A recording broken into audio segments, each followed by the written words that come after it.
ভাবে কথা আমাকে আক্রমণ করে যাচ্ছে, এটা তো মেনে নেওয়া যায় না।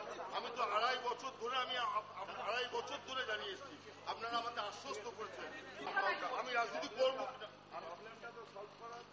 না। সলভ করার জন্য তো এতবার আজকে আড়াই বছর গেছে।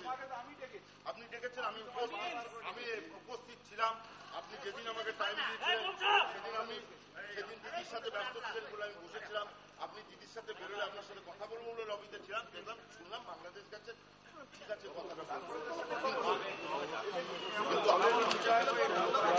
এখানে আমার রাজনীতি ঠিক আছে। 2004 সালে এসেছিলাম দাদা, 2015 আমি ছেড়ে চলে যেতে পারি।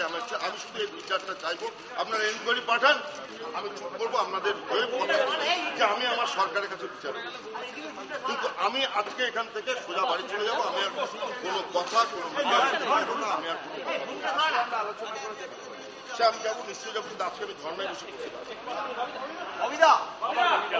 হ্যাঁ সাবন ও দাদা ক্যামেরা সরা না দাদা একটু দাঁড়িয়েছিস রে ক্যামেরা সরা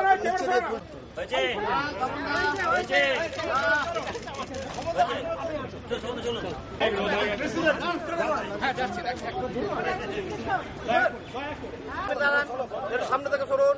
মিলাদা রুচি ভাইয়া সরে যা, মিলাদা। আরে সর না, পাত্র স্লোগান দে। এইবার দাদা যাবে, দেখ সর। এরকম পড়িস না তোরা। সিগারেটের ছবি তুলিস না দাদা।